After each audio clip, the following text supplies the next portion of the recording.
Always buy refrigerant from supplier you know and trust. Hey everyone, it's Dr. Chuck back with another refrigerant checkup. You've probably heard those words from me before, always recommending that you source your refrigerants from a supplier you know, you have a history with, and someone you can trust, someone who has your best interests in mind when they're supplying you with refrigerants.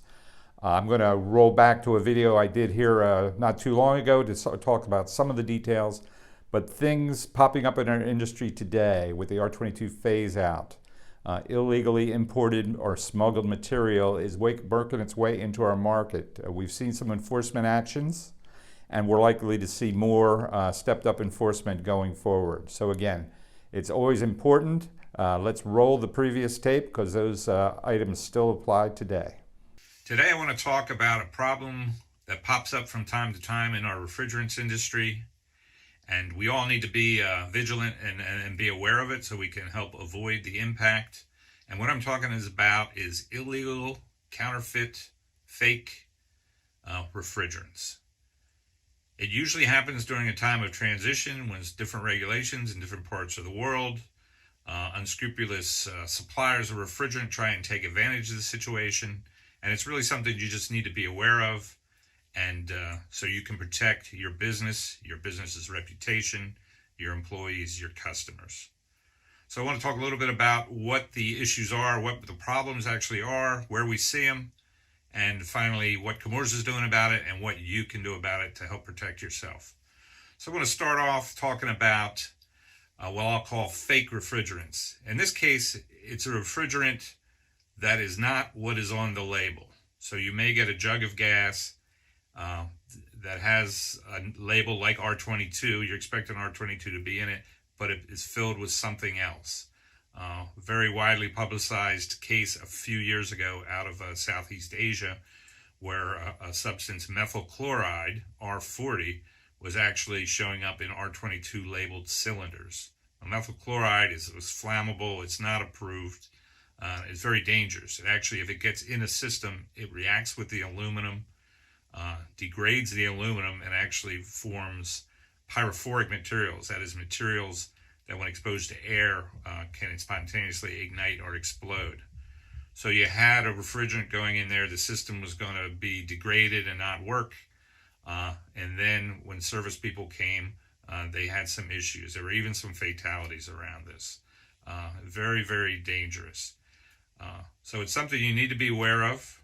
Again, one of the principal ways you can protect yourself is to always buy refrigerant from a supplier you know and trust. There's another group of problem refrigerants that pop up from time to time, and I will call those counterfeit refrigerants. So it may or may not be the legitimate refrigerant, 134A, 22, 410A, but it's packaged in packaging that represented it to be manufactured and supplied by a well-known, respected supplier. So they'll steal the brands, the logos, the trade names, all of that information, really to try and make it look like a more legitimate product than it is. So again, sticking with suppliers you know and trust will go a long way to avoiding those kind of issues.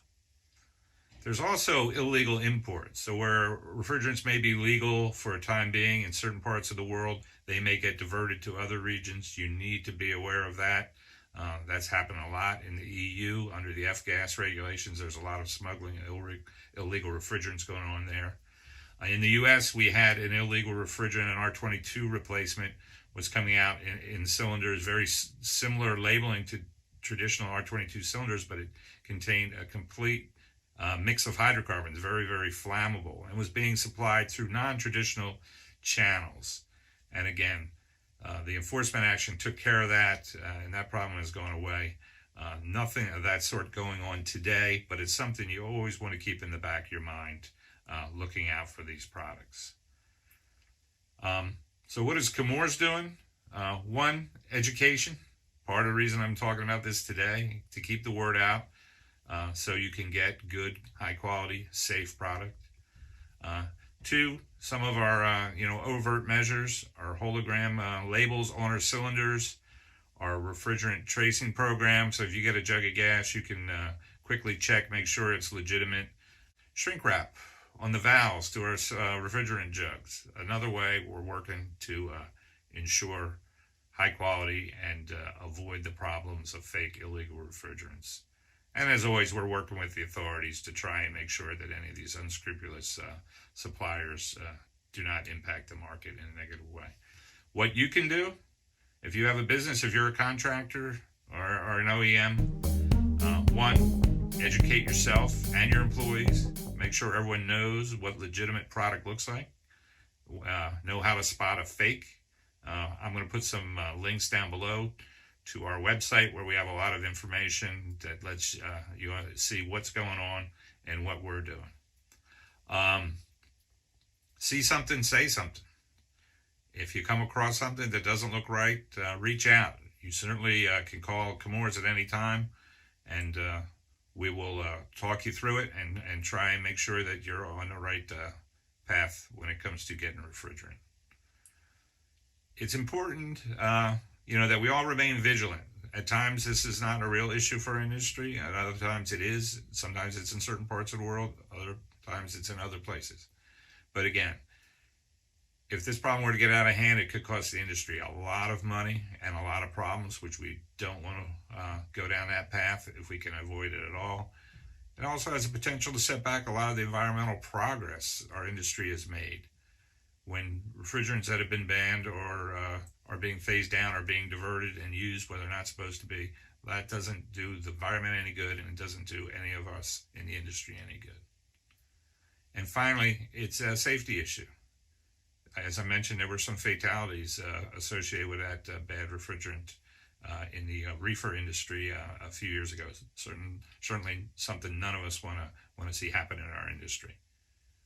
I think that sums it up. No use beating a dead horse, but you always want to connect yourself to a reliable, trusted supplier when it comes to procuring refrigerants. Thank you so much for your support of the Checkup with Dr. Chuck channel, for your business, for your support of Opteon refrigerants. We couldn't do it without you. Please stay safe. And again, if you have any questions or topics, feel free to send them my way, and we'll handle them and get the experts on here that you need. Again, have a great day. Stay safe. Thanks so much.